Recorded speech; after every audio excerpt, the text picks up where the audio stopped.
Dentistry and optometry. Okay, those are the two medical fields that are most impacted by retail cycles. Understanding retail trends, understanding the way people buy, understanding what happened to our world as it was forced to go virtual and live from within their homes. This has to be the dominating factor because they're just not making decisions the way that they did 90 days ago.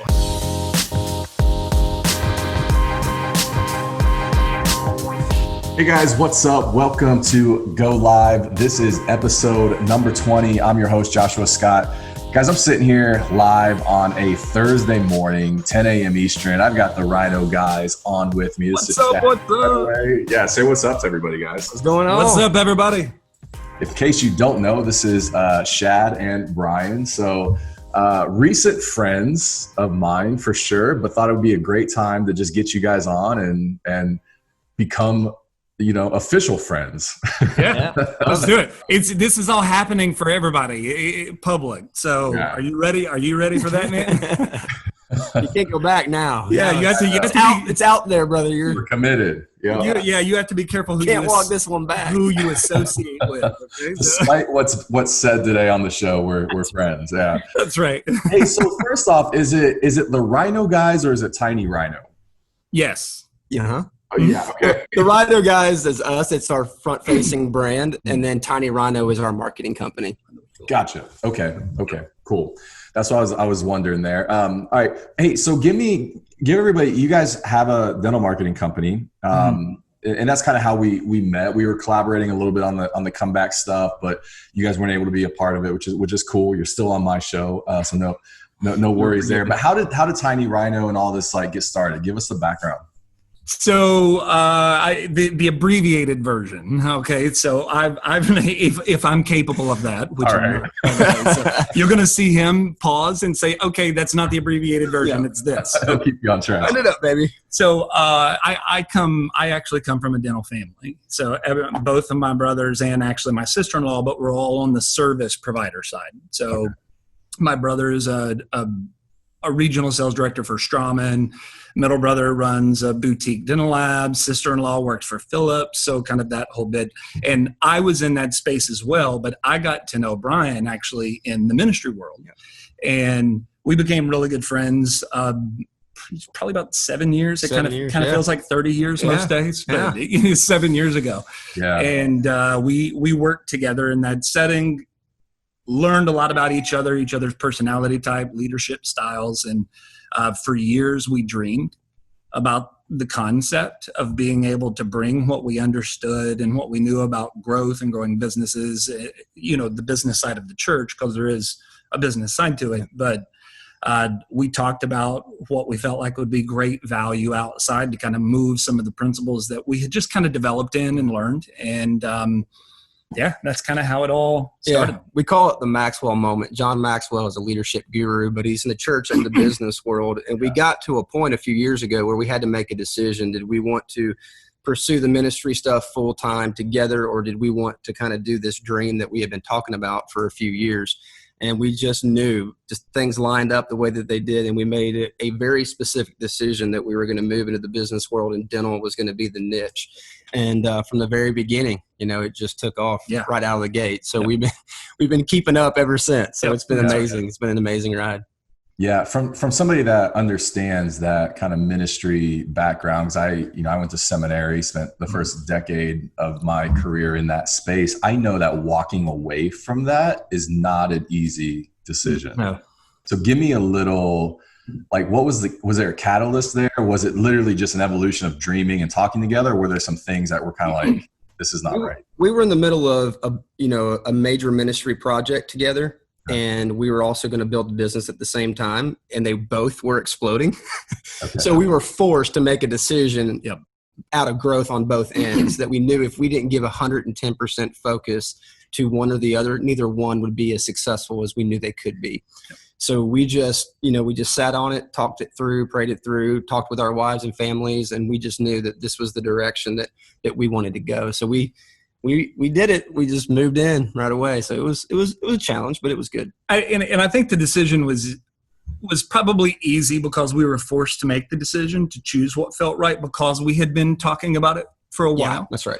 And and this is not an apostolating move or anything like that. Like, hey, everybody should, but Right. ministry, regardless of the specific religion, ministry is typically centered around the concept of life impact, and that's huge for us. Yeah. And I'm a serial entrepreneur. He also started organizations inside and outside of ministry and things like that.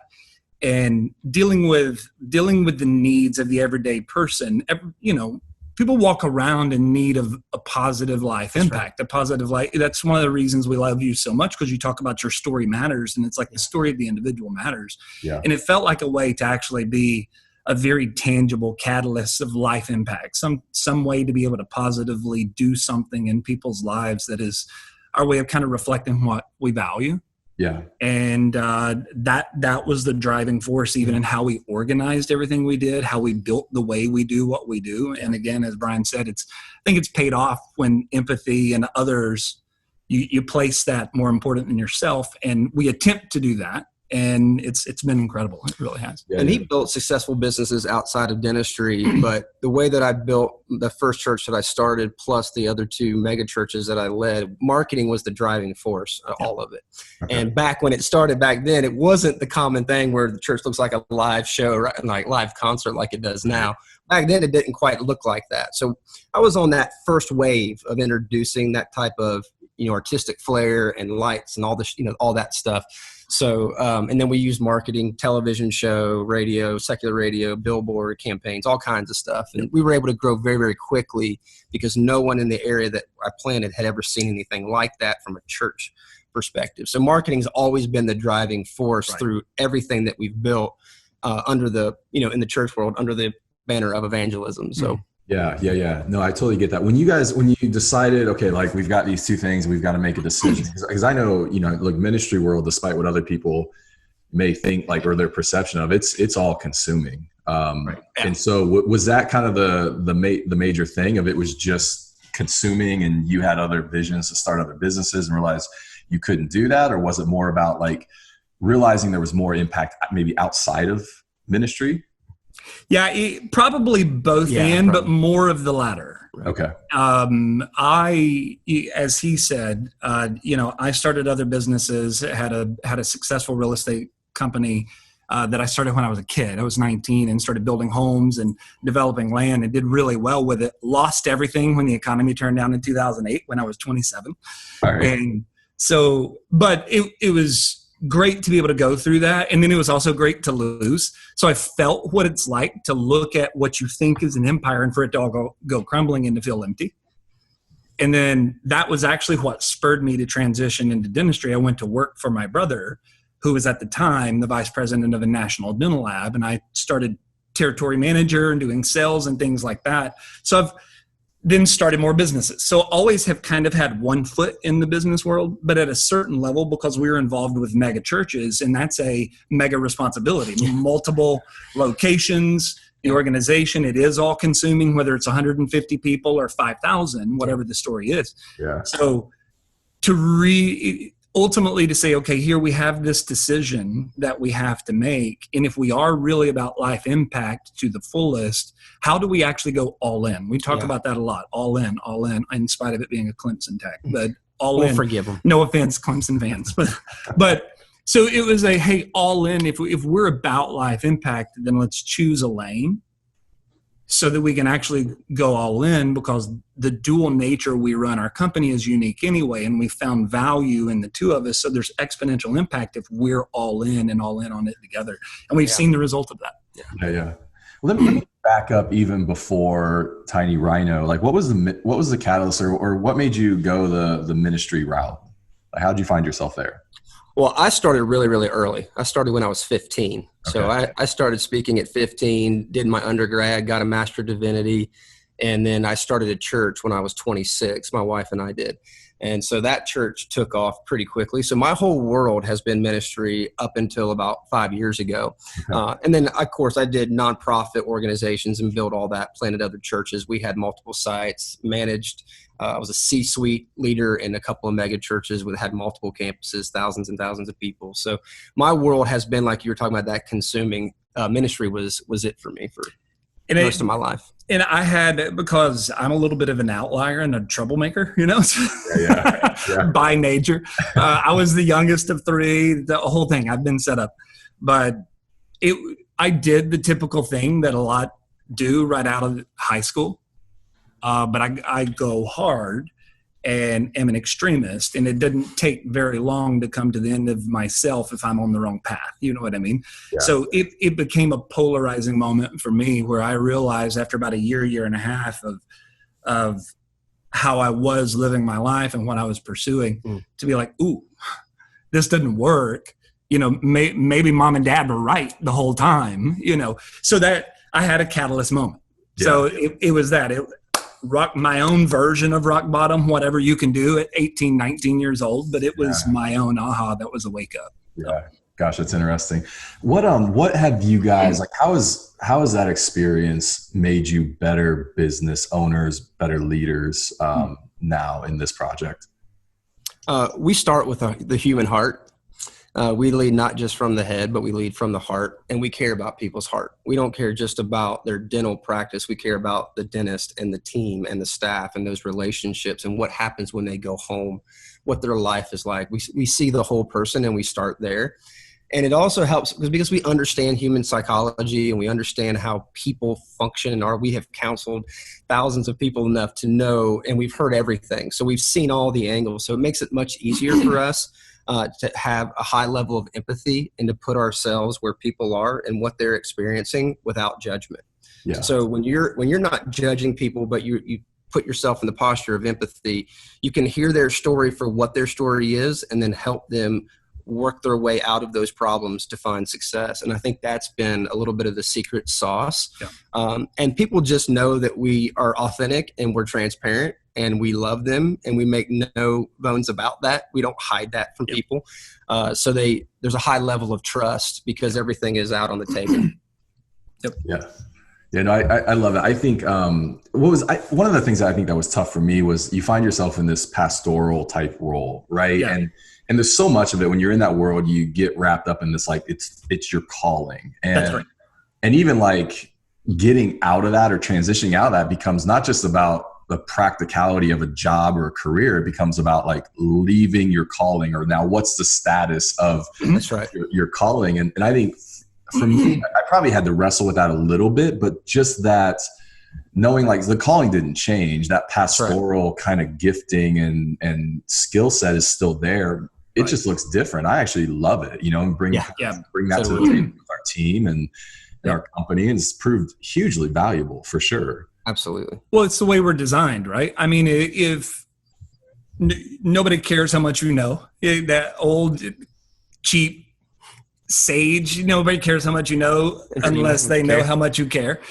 Like, people want to feel valued. And when people are able to look at you and experience an experience of another person actually wanting something for them, but with no personal intent, no hidden motive, that inspires people. People want to follow that. And, you know, our relationship with our clients is great because after some time and the trust is established, because marketing and marketers, unfortunately, can have a bad rap. And I don't even think it's because anybody's trying to do anything wrong by anybody. I think it's just, it is what it is. Right.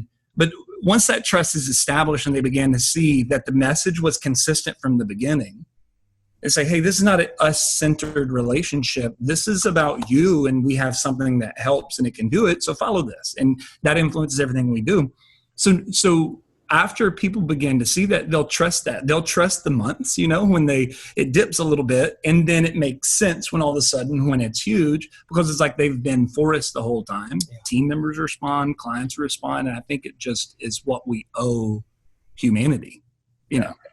Yeah. Some of the best leaders are in the church world. If you're not inside the church world, this doesn't make any sense. But when you come out of it, you know that leadership is the driving force next to your walk with God, right?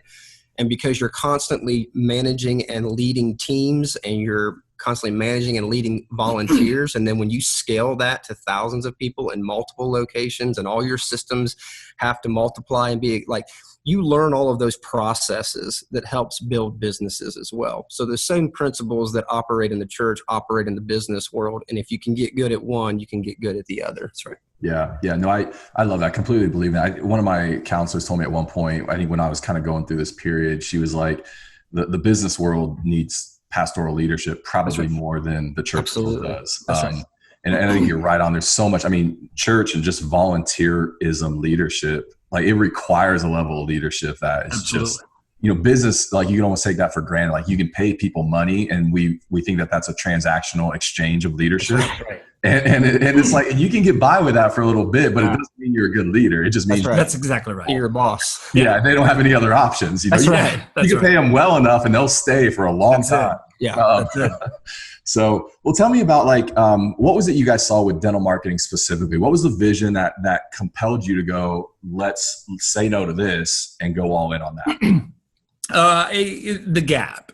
Yeah. Okay. So already being an entrepreneur from when I was a teenager, actually leading a business, like I think my first hustle was in third grade. I sold Chinese paper stars my brother had made, crushed it, paid him a small manufacturing fee. Anyway, but at an early age, I had already understood, I think, going into the dental world when everything went down with my real estate company. I already understood a lot of the principles of business because I'd grown a real estate company that sold $100 million of product. And so to go in and to begin to work with, and you hear dentists say this a lot. They say, hey, go through dental school. They don't talk about the business side of it. And looking at that from both an insider and outsider perspective gave an angle for what, at least from our perspective, appeared to be a weak spot, or what was missing in the dental world is a solution for getting patients, a solution for growing your business that begins with empathy. That actually begins, instead of, this is what we know to be true about dentistry, therefore people need to come to this, but instead to say, hey, we know about dentistry, but we want to give you a conduit to meet people where they are when they know absolutely nothing, because it's a fear-based industry. People don't want to come see you. So when they are searching for you, it's pain motivated many times. So are they looking to reconcile a pain, or can you establish a relationship to where you're getting recall and you're reciprocating a relationship to whoop, sorry about that. My computer just went sideways. Sorry about that. So, but in establishing the relationship between the dentist and the general public, and that was the spot to know that how separated many times the way people spend their money outside of dentistry versus the way they choose on the inside, the size of that chasm, that span is significant. So understanding both sides, we looked at it and said, I think we can engineer a way to build a bridge through simplicity that doesn't rely on somebody having to be motivated to go to the dentist, but instead can incorporate and begin to move them in so the dentist can build a valuable recall relationship over a period of time and turn them into a patient of record. So that was the missing spot. From our perspective, that was the part to say, from that, what is the outsider? What is the end user psychology? And how do we start there? Because they're the one with the money. You know what I mean? They're the one that has to pay. They're the one that has to show up for dental practices to work. So so give me a little bit about, because I think every marketing company out there probably has their kind of unique process or approach to it. What are some of the things that have made you guys unique, or how do you approach this that's different with your clients? I think one is we've identified a process that works. Okay. This is one of the biggest things. And we're not trying to sell a product. We're not trying to make money. So in many times, if we're consulting with somebody that's interested in working with us, we understand that they have their story and it matters. And it's for them as problem solvers, when they're saying, hey, I did 1.3 million, and it's sad stories many times. 79-year-old gentleman that a year ago was talking with us, and he was saying, I need to make a decision if I'm going to renew my lease for the next 5 years. And we began to talk about that story, and he talked about how he used to do 1.3, but he was at 600,000 a year. He can't afford to retire. He's 79. And that's heartbreaking stuff. That's a big deal. So to see that side of it, we don't want to put that man in the position to have to define, by the way, this is exactly how I want you to do it, because it hasn't worked so far. So we're okay with not working with someone if it's not a fit based on what they feel like matters the most. But the most important thing that we do is to say, hey, we've identified this very specific workflow, this very specific code, and we don't want to mess with that. So if we're a good fit, this works. It's measured, it's proven results. We have people that have picked up hundreds and hundreds and hundreds, one that is able to buy a second location, over 1,000 patients in 2 years, not even 2 years. So this formula, this process works, but we don't want to bend it just to try to make money. We would rather say no.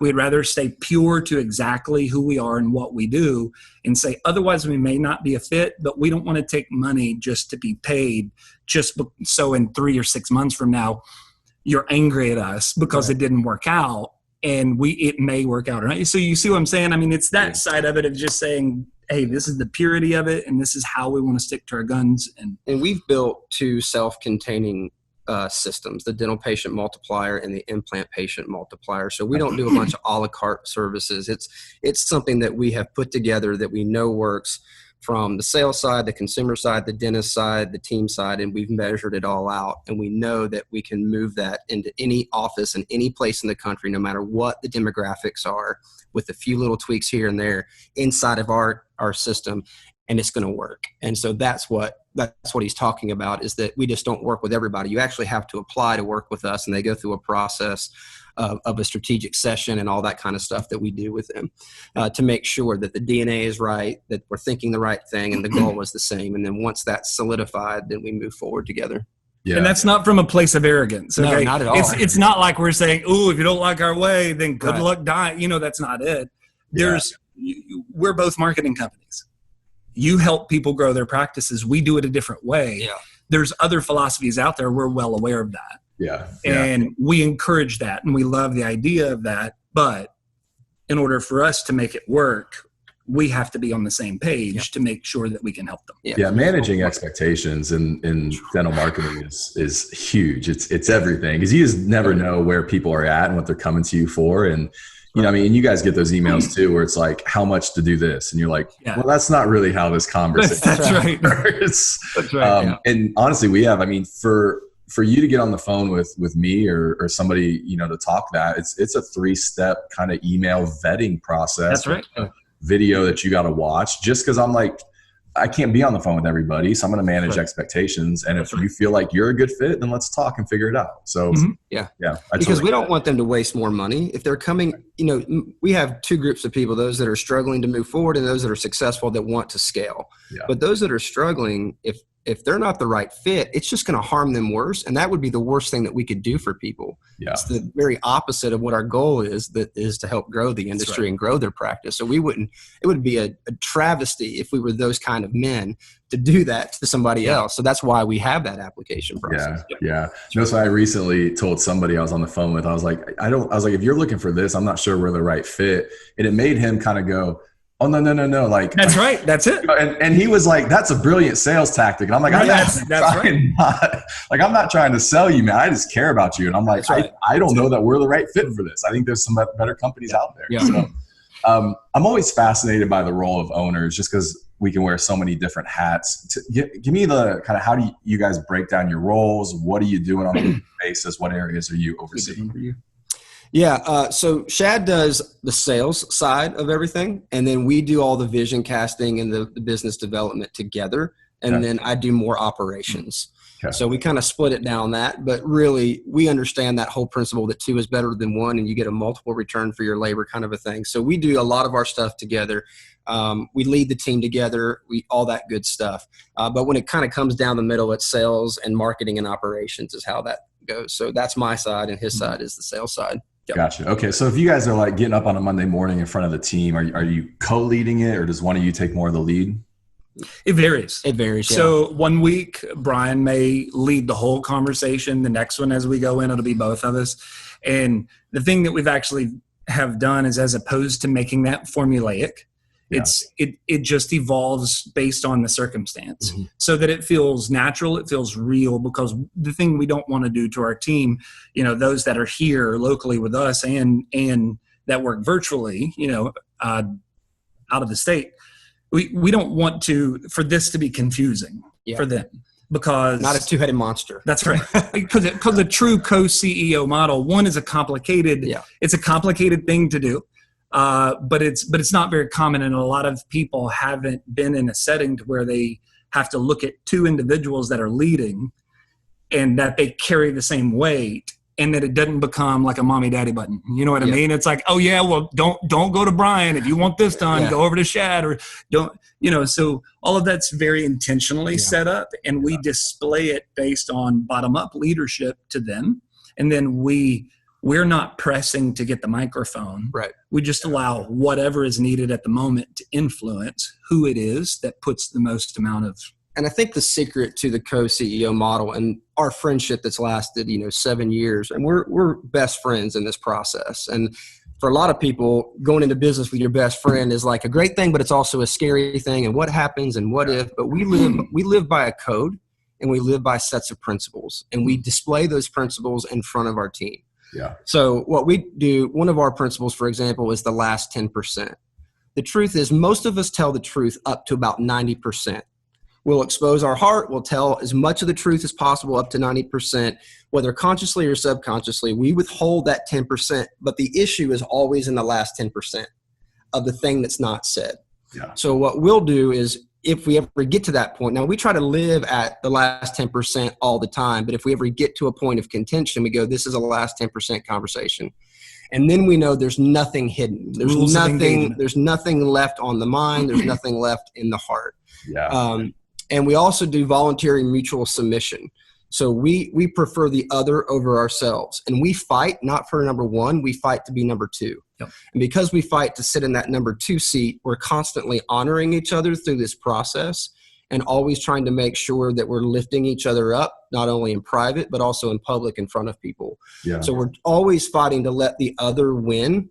And that keeps the ego, and that keeps the natural tensions of any type of partnership. I mean, I've been married for 20 years in August. He's been married almost 17. So it's, we understand long-term relationships. We both have children. I have a daughter and a son. He has 2 daughters. We know how to manage children. So we're in long-term lasting relationships, and this is one of those relationships. And then we brought it from the personal to the business, and it's worked because we live by a code of principles, not only in our business, but in our homes. Yeah, that's the systematized so principles. It's who we are. It's not just something we try to grasp at and implement. It comes out of who we are. Yeah.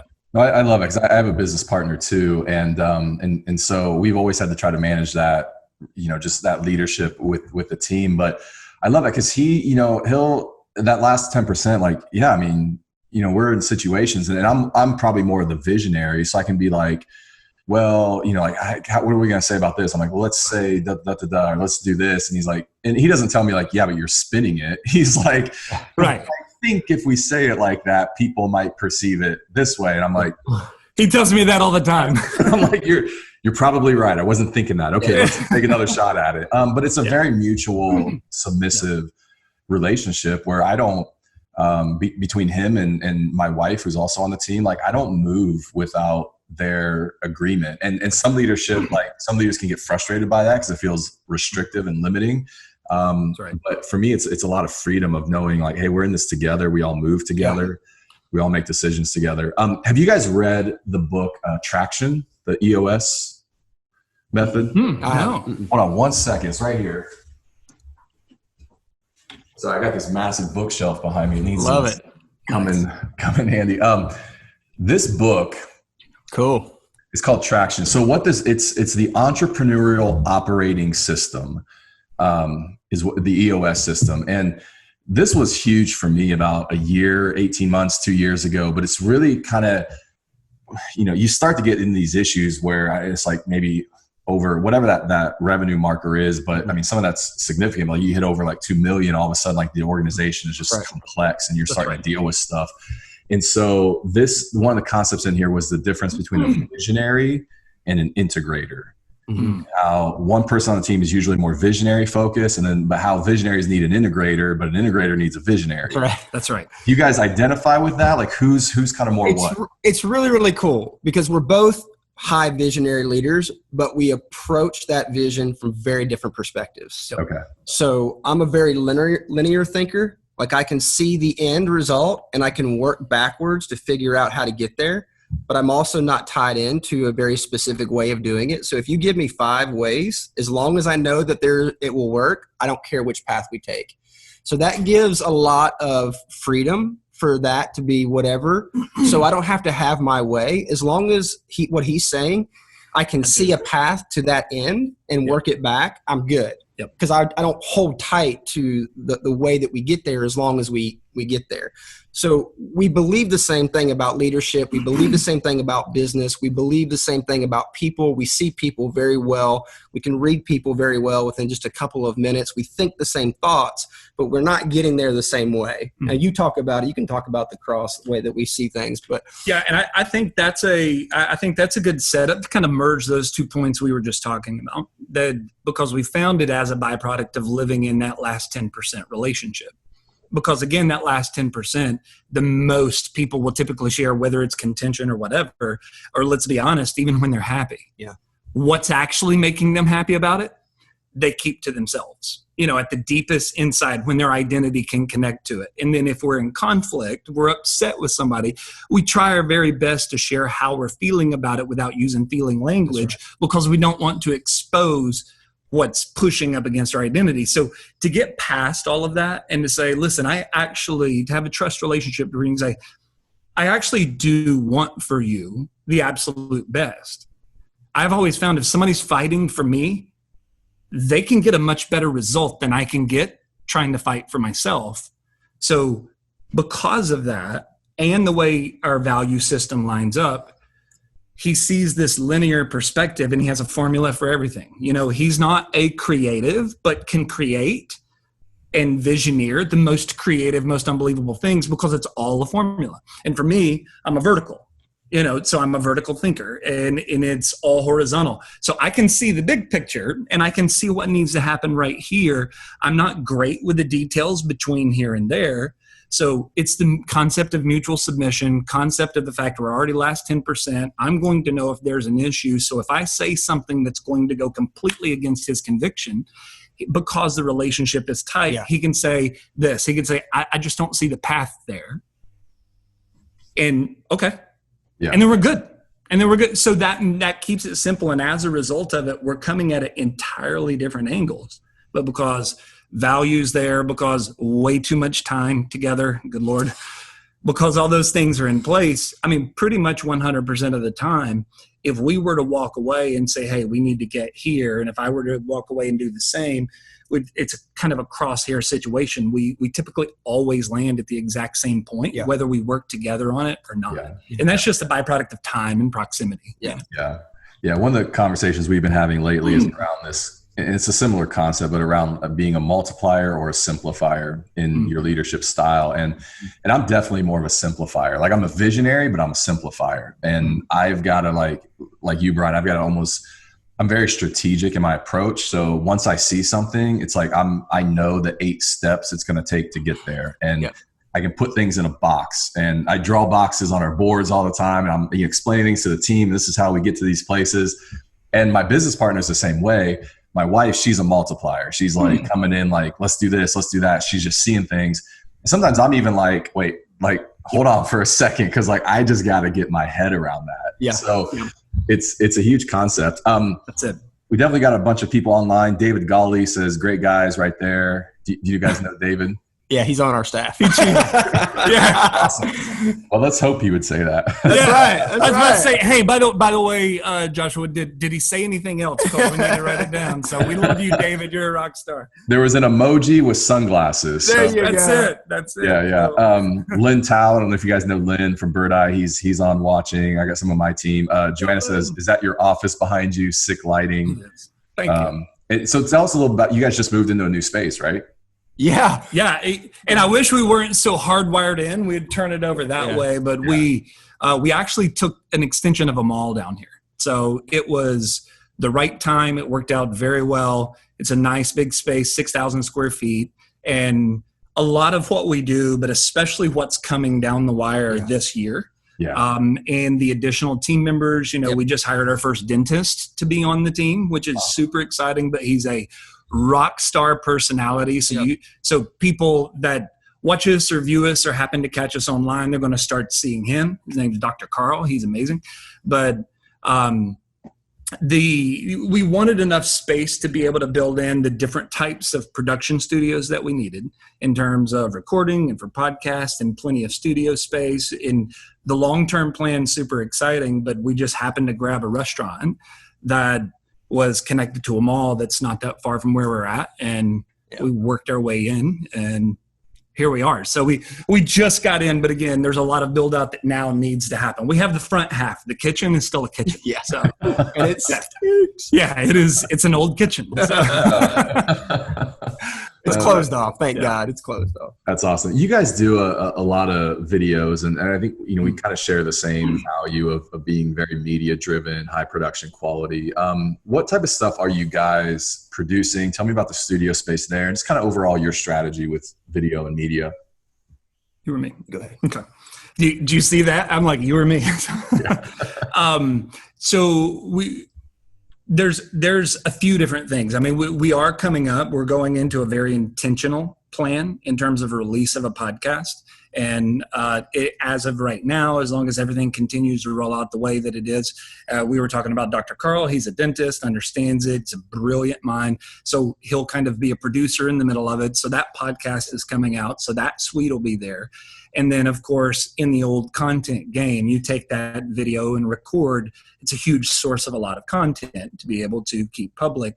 We'll produce marketing tip videos to share around, whether it's high energy or it's stupid cuts or it's us acting like we're duck hunting over here, which, by the way, if you've seen the duck hunting video, we're actually doing that. It's like 90 degrees.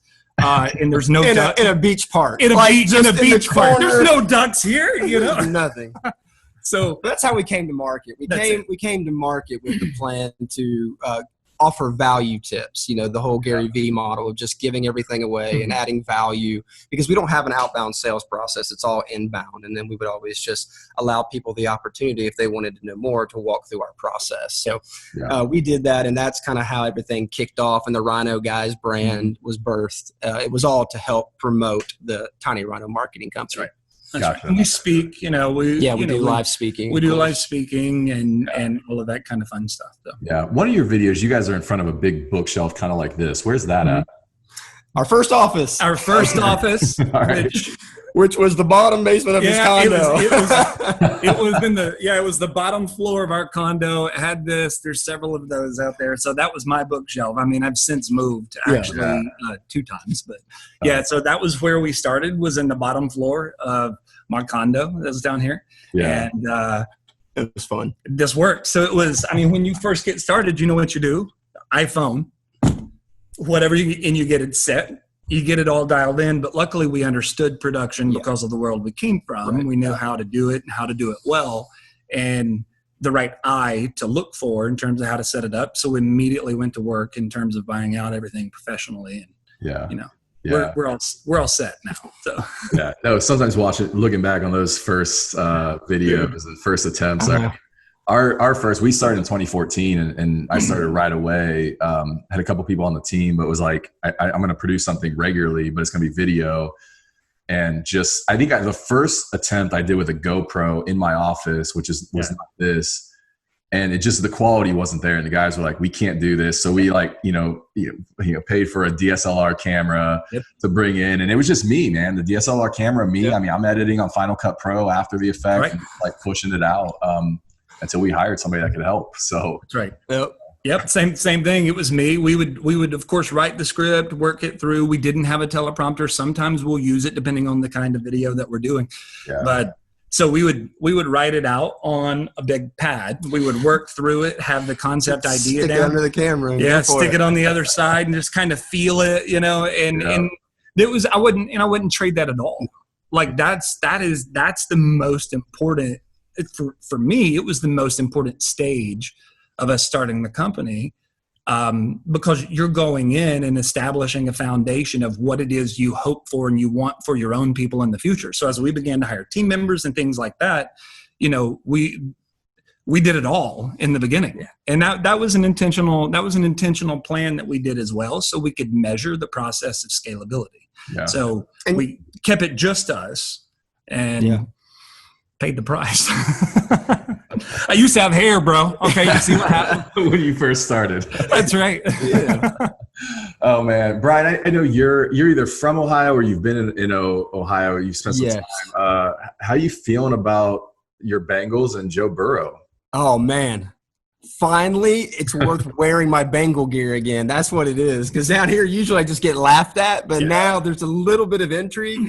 So they did some pretty good things in the offseason, so I'm pumped. No, it's exciting. Yeah, I was born and raised in Cincinnati, right there in Westchester, Ohio. And I left Cincinnati when I was 18 after I started college. So, but I lived there most of my life. So I'm a diehard Bengals, Reds, Ohio State Buckeye.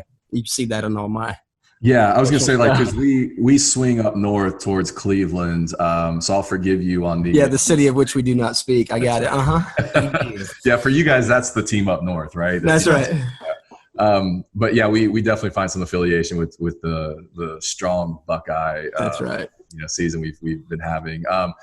Shad, a little bit of an Atlanta Falcons, maybe more Georgia Bulldogs. Yeah, I'm not a pro football guy. I love college ball, but my whole family, like I'm from Georgia, and I grew up about 45 minutes away from Athens, and so it made it very, very easy just to be indoctrinated the right way. That's the way I see it. So we were the wrong color. It's the wrong kind of red is all it is.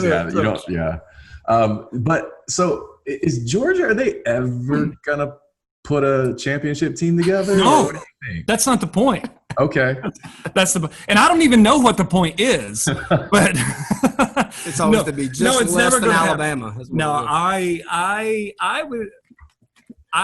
it could have happened last year. Yeah. And in my opinion, it should have. It came unglued at the wrong time, which is also something that we are notoriously famous for. But give Smart another year or two. No, I feel like that's part of your brand is every year it's like, oh, this could be the team. And the nation is like, oh, Georgia's finally got their crap together. And then there's just something. Yeah. Well, then they play Alabama. That's what happens. That's what happens. Well, but for whatever it's worth, I hate Alabama. I know. Kirby Smart comes along. I mean, I think 1 year on a rebuild plan is fantastic, and I love Mark Richt, the old coach. I loved him because he was just a good guy. He gets you 10 games every season. That's right, 10 games every season. But I think, was probably missing a little bit of the killer instinct. Yeah, and Smart was. As much as I hate Alabama, no offense to everybody that is roll tiding, but I have a good reason to hate it because we can't beat you. Smart was brought up in it, so we'll see. That may be it. Brian, did I recently see online that you started a fourth round of P90X? Third round. Yes, I just crossed day 60 2 days ago, so I'm on day 63. Getting my fat butt back in shape. Yep. Dude, I love P90X, man. I did that back in the day. I think I did 3 rounds back in the day. What made you go back to that? Fourth round. You're absolutely right. Sorry. Yes, because I did P90X twice, 2, and then 3, and now I'm doing P90X again. I thought you meant which month was I in, because they call those rounds. So I misunderstood. But Good. Yeah, I love it. Yeah. No, I use an app now instead of DVDs. Remember the DVDs we had? I had to rip my DVDs onto my computer because I just couldn't. Like, I go in the basement. That's what I did. Yeah. I did the exact same thing. I carry that folder everywhere I went, like when I traveled and stuff. And that's my problem. I ripped them to a computer, and it was one of the old, you remember the 40-inch Apple MacBooks that weighed 800 pounds? It was on there. Well, one day I woke up and the battery was that thick and I couldn't find the DVDs because I had ripped it. So that was the end of my P90X. So. Oh, man. Yeah, that's funny. No, you know what? I love those workouts and did variations of them forever. I actually, with COVID, it was interesting because I've been in CrossFit maybe the last 12 to 14 months, but with that getting shut down, they were still sending out workouts every day. But if you don't have one of the, the racks and the rigs, it's harder. I went back to I was like, I'm gonna do something every day to move my body, but it's got to be simple. It's got to be like in between calls or whatever. So I went down to I'm gonna run, like at least get I run 3 to 6 miles probably 4 times a week. But then just started doing push-ups, like getting down, doing push-ups. I think the first day I was like at 110. Now I'm up to about 200 every day. Look at you. It's a little bit of a P90X. Yeah. Well, thank you. I was hoping you'd notice. No, do you guys work out kind of regularly? Is that something that's just been part of this COVID shutdown, or? Yeah, I do. Yeah. yeah. Did you hear that? Yeah, I mean, I do. I mean, I didn't want to answer for you. Yes. Yeah. You know what it's like starting a business. Yeah, I've been off for a little bit. That's so there was getting TinyRHINO going because a lot of people, we've actually been in market for true in market for a little more than a year and a half now. Yeah. But we started it early. We began to do new versions of it early in 2018. But going through the craziness, especially some of the decisions we were making before we scaled out, I mean, that introduces at least excuses, going to what it is. But when you're kind of burning it on both ends, but staying consistent with it, absolutely. I mean, that's I think leaders have to, you know what I mean? I think it's important. I think the self-discipline alone of doing it just puts in a different set of convictions of what it means to lead people. So I think it's a good discipline that everybody. Plus, I'm not a young buck anymore, so I'm an old guy. Got to do something. That's right. He's not young like us, Jonathan. Anyway. That's right. You young cats. I'm not sure. I hit 43 this year, so. Me too. There we go. Hey, I'll be 40 in July, so I'm still in my 30s right now. Which look, I think I feel in the best shape of my life for sure, but it's you got to work harder for it. And sometimes I go out on these runs, I'll hit 6 miles, I come back, I'm like, my knees hurt for 2 days. Like, what is that about? My knee's hurting right now as we speak. And he does a lot in dentistry. I think he's pretty well known in the Southeast. My brother Shane. But he's a ultra marathon runner, but he's like the off-road. And a lot of people know that. So when they see us, if we're at shows together, so I think he's run, I don't know, probably 20 or 25 100-mile plus ultra races, but it's elevation. So it's trail running. So it's like 30,000 feet of elevation shifts because it's over mountains. It's insanity. So people are like, hey, do you hey, you're lean. You do that too? Yeah. I'm like, no, you listen, give me more credit than that. I think I have a little bit more intelligence that he does in that department. He's 6 years older than me and he could kick my. Oh man, I know. It's crazy. I got Amber Cooper's on here watching, Jared Powell, Scott Smith. We got a comment that says overrated, #overrated SEC. So definitely got some trash talking. Shad, I know it seems like I've noticed you've got a strong shoe game going on. What are some of your favorites? What are your go-tos? So that's an ongoing thing for both of us. It is inappropriate, the amount of shoes, but there we go. Oh, nice. Okay. Nice. Hey, and I'm keeping it a little easier. I'm just in thin Puma driving shoes today. So, all right. But typically it's just big fat Jordans. Yep. You know what I mean? Is about whatever version that we can get of them. But the Jordans are the go-to. Is it a hobby or is it a hustle? Yes. That's why we go to work every day. There you go. Right. So, it's both. Are you guys flipping them at all, or just buying them to wear? Just buying them to wear. Yeah. We really don't have that many. A little bit more than each of our wives, but that's about it. Okay. Yeah, which, by the way, put that into perspective. We have a lot. So. Yeah. No, I'm the same way. I actually have more shoes than my wife. And so if you had to put a number on it, how many pairs do you think you have? 40 for me, probably. That's not much. I probably have 100 pair. All right. Yeah, I'm probably in the 40s for something like that. Yeah. All right. No, I was trying to gauge your guys' depth because, actually, one of the fun things I've been doing lately is my son is getting into. He's 14. Nice. We've started flipping them, which is fun. Yep. And, he's like, Dad, we can resell these for X amount. And so we've kind of set some parameters. He has access to my credit card. That's really cool. Those parameters are met. We've got a Google sheet set up where it's like bottom, shipping, that's amazing.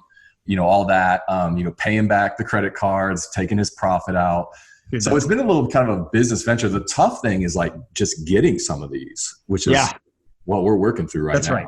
That's awesome. Yep, that's it. We were up with our good friend Joe Fogg, who is the CEO of On Diem. Incredible.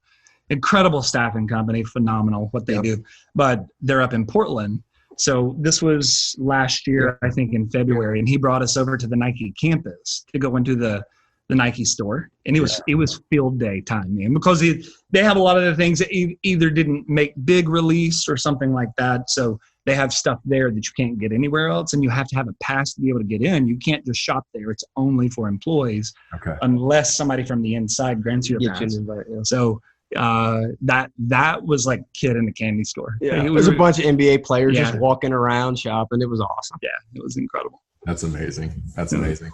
All right. Well, guys, as we kind of wrap up towards the end here, tell me a little bit about your work with dental practices right now. How have you been advising them with kind of reopening here with COVID, and even kind of some of your predictions here in the next 90 days for the profession?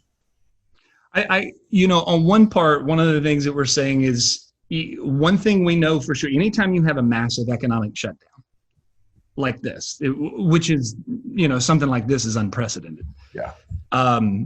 When things wake up, which we're in the process of seeing it, they wake up different than they were when they go to sleep.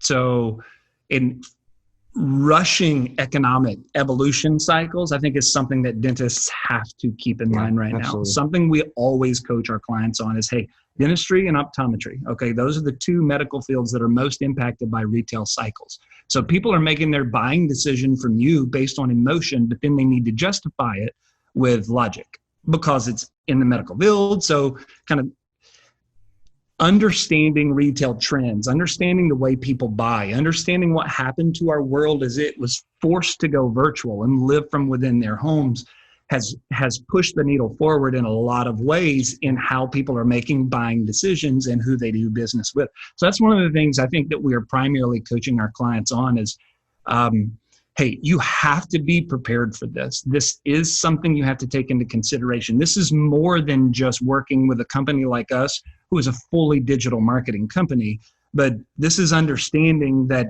this is probably it is by far your number one source of getting new patients, but this has to be the dominating factor because they're just not making decisions the way that they did 90 days ago, 120 days ago. So I think preparation and coaching them up to be prepared to pivot and to do what you need to do on top of all of the other restrictions that have been placed on them. So that's a complicated thing. So that's important conversations, regardless of what kind of dental company, if somebody happens to be watching, whether they're a marketing company or not, these are important conversations to be having. We owe it to our clients to say, dentist, you need to be prepared to pivot in a way that you may have not have been prepared for because of this. Yeah. And I think that's the big dominating factor. Yeah. And then the other is to just kind of stay calm and move forward. Just keep taking steps. We don't know what it looks like until everything kind of finds a new place of settling, but you still have a business to run and you can't sit still. Yeah. Whether it's our company, whether it's Studio 88, I know Joshua would say this, but any dental professional watching, like if you've been resistant to the marketing game, whether you work with our companies or not, you need a trusted marketing partner, because right now, I think it's going to be more important than ever to be out where consumers are. Yeah. Brian, let me throw this to you. What do you see the role of dental marketing specifically playing out over the next 3 to 6 months? Yeah, I think it's going to be extremely significant for more practices that have never touched it like he was talking about before. So I think there's going to be more dentists looking to market. I think marketing companies are going to have to get creative in how to reach the consumer in a different way, because the consumer mindset is changing and the priorities are shifting. And so there's going to be all kinds of new ways to talk about copy and images and all the things that marketers do.